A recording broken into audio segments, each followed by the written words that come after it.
Really? Why do you say that? Because they didn't. Everybody got a turn. I mean, I went out with them on the girls thing for 3 weeks in Texas, and went with Rudy because they needed somebody that could play the guitar because the humidity was so fucked up that I would get mixed guitars set up for them. You know. It was okay. And you know, it was a lot of girls. It was fun. You know. And now, did you ever get the sense that Dave was frustrated that Van Halen was doing better than him? No. No? He was vindicated because when he heard their record, he goes, "That record's stupid." The one they did with Gary Sharon, he goes, "It's stupid." Right. And it wasn't a bad record, but you know what? It wasn't. I don't think it was as good as what we did. What about? Oh no, I agree. Your DLR band runs circles around Van Halen 3 since 1984, as far as I'm concerned. How did he feel about Van Halen with Sam? I liked him with Sam, but you know what? It got too higher and higher. It got too It was too Pepsi Cola for me. Right. It's got what it takes, and you know, a lot of the stuff that I did on my solo records. Too corporate. I saw some scales glistening in some of my armor on that OU-812. Okay. And that was more like, you know, I think Ebert really got to the top of his addiction on that one, you know. You know, it's a progressive disease. It turns into a monster. Right. You know, you're huffing all that dope down and drinking everything that's slower than you. It's going to take effect everywhere in your life, you know. Sure. So, I'm not trying to be the moral of the story, but, you know, come on. When you were with Dave in '94 and things weren't going great with Your Filthy Little Mouth, did you foresee a Van Halen reunion on the horizon? Oh, absolutely. I knew it was coming. Really? That's really all the last card they could play. Okay. Dave couldn't do any more solo records after that. Right. It was insanity. He tried, and he wanted me to do a couple songs for him. I said, with all due respect, you're going to have to give me $10,000 for every song I do. Right. Because I got to make something off of them, because, you know, usually royalties kick in. That's not his fault. It's the fact that BMI and ASCAP and all that, they're slowed way down, you know. I mean, we got money from 10 different places, but, you know, it doesn't happen anymore, and that's okay. Right. You know, I'd like it to follow me around the rest of my life. Maybe it will, but my stuff follows me around more than that shit. But, you know, the thing is, I really think that, I have no blame to anybody, but, you know, how many more solo records could you take from different exploded parts of bands? Right. Now, when Wolfgang does his record, you know what I mean? Or I do my record, no one will ever know. But, you know, I'm not doing it for that reason. I think that if you're really into the thing, it's your life. Doesn't matter what the fucking business does. I don't care. I'm going to do it anyhow. How would you describe the direction of your record?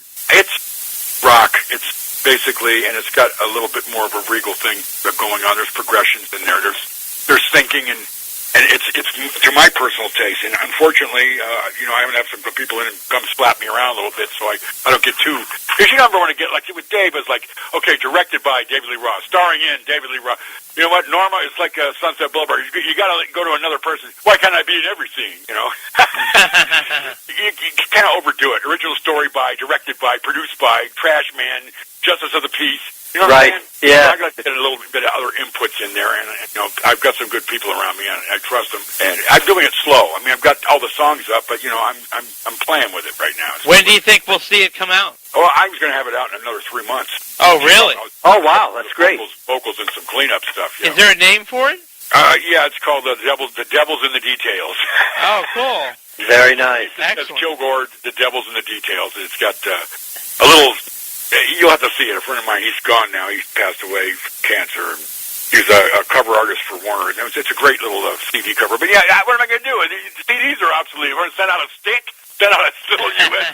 Right, yeah. That's the problem. We don't have the artwork anymore. You know, those wonderful big records. That's what Joe Bergasso down at Huntington Beach is doing. He's cleaning up on everybody's music. He's selling physical graffiti and 94 grams worth of vinyl. Wow. I got to tell you, I forgot how to make money on something. Artwork and liner notes is sadly becoming a lost art form. Unfortunately. Yes, exactly. You know, I knew Richard Evans and Poe Allen from Hypnosis, and they did everybody's covers, and they're disgruntled too. I mean, you know, a lot of the good industry people are no longer there. You know, it's got so streamlined. I mean, you know, the guys they're doing Ethernet, fucking passing tracks in Ethernet, and I am still going into tape with the Studer Revox, you know, console, so trying to get real honest, you know, heavy guitar stuff that's you know, off the hook, but you know, it's tasteful shit. I don't know what I aspired to be at one point. You know, there's a little bit of Bowie in there, that kind of thing. There's a lot of country, a lot of Delta, you know, some blues. Nice. It's not we're looking forward to hearing it. Well, I can't wait to give it to you. I want to get it done, but you know, like if I hit it too hard and go too fast every week of the year, you get lost. I got to keep the headroom, and keep looking back and going, okay, that's good. I'll tell you what, I think the audience subconsciously, all the people in our age bracket, that's 40 to 60 years old, comprise most of the record-buying public that doesn't buy anymore, but I don't care about making the money. I just want people to hear that I had something to say. It's a statement of, here, I'm still here, and I didn't give up. I'm not going to go fucking open a laundromat or something. And is this your first solo album under your name? Well, I've done about 4 of them, but you know what? I never really pushed it out over the edge, and besides, I didn't have the finances to buy the kind of gear I got. When you do a record on an 8-track, half-inch 8-track, it's not going to. I've got 2-inch. I've got $170,000 board that I'm using. So wow. You have to educate yourself, and it's very simple. I mean, the better boards, you just turn the volume up and go. You know what I mean? It's like you know what I'm saying? It's like the more crap that you get in there, there's about different equipment phases. It was really interesting this year to see the NAMM show. There's so many cottage industries around an industry that don't exist no more. I couldn't figure it out, you know what I mean? Because people are still enthusiastically buying amplifiers and guitars and stuff, and, but we've seen the Guitar Center kill all the ma and pas. There's probably a few left in New York. Do you still get residual checks from the Dave stuff? Oh, yes. Oh, yeah? Sometimes they're okay, but it's been basically lunch money because, they're selling them. They still sell them in under other licenses, but, it's Warner Brothers changed all the public domain laws from 20 years to right now, so anything can be taken. And I heard a Home Depot commercial that sounded like Big Train.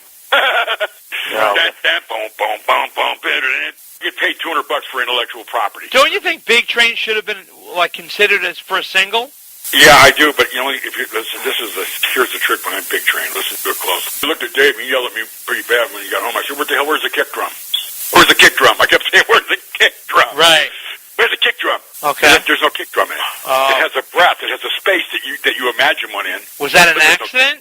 There's no kick drum. Wow. Listen to it. And watch the woofer. There's no kick drum. How come? Was that because it wasn't recorded, or the drummer wasn't playing it, or? Larry Aberman was an Eastman grad. You know about Eastman, right? Because it's in your neck of the woods. Eastman's like Juilliard. Okay. He's one of the best percussionists out there. Larry's up in Vegas playing with some act, but he didn't get it. And Dave wanted a certain doom, pa, doom, pa, doom, and we didn't get the doom. We got the pa, pa, pa. So they subbed. John Reagan subbed in some sub bottom, but it's undiscernible. A kick drum.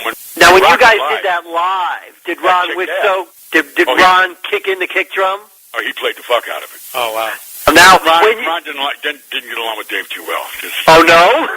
Well, he thought it was kind of he thought it was kind of stupid. He wasn't really behind it. You can't bring in hired guns in on a project and expect them to have the same interest in a record that you're making money on because they were just hired for their mechanical royalties and that's it. They were paid for the time they played there and that's it. They don't get paid royalties for it, Right. Animosity, but he was getting paid better than we were. I mean, I think we were getting $2,000 a week and he was getting $3,000. So he kept. Ron was smart. He'd stop right in the middle. He goes, "I can't play another day unless you give me." Wow. Now, when you guys were touring live, were you guys ever going to record a live album? Because I remember when the album debuted, there were like a half a dozen songs. You guys played live. Oh, yeah, it was broadcast on the radio. There were some B-sides. They were put on some B-sides of some British singles. Right. Was there ever going to be a full live album from you guys? There's enough of it out there on YouTube to make one, but I'll tell you, in Japan they had records out of us an hour after we got finished playing. Really? Don't fuck around there. No, I'm serious. There's 4 or 5 live records they did in Japan. The Japanese are always on that shit. Wow. It's weird. You play in Japan, you go in at 6 o'clock at night and play, and you're done at 7:30. It's like, what? That was sound check at the other places. Wow. Of course. It's funny, and I don't think we played with anybody else on any bill. We were out there by ourselves. We were going to hook up with somebody that was out there, and Dave said, "No way."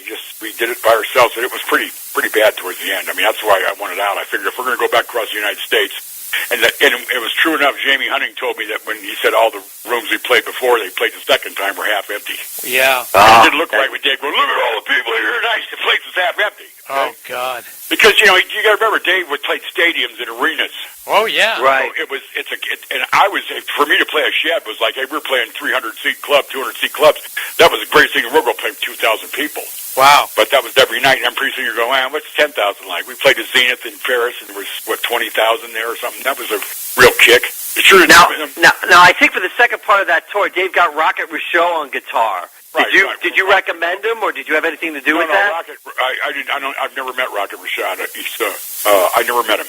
Okay. I know of him, and I know that he still plays with Ron Wixow up over at with Greg Rowley's outfit. Oh, really? They're still playing together. Corporate shit. Yeah, Greg.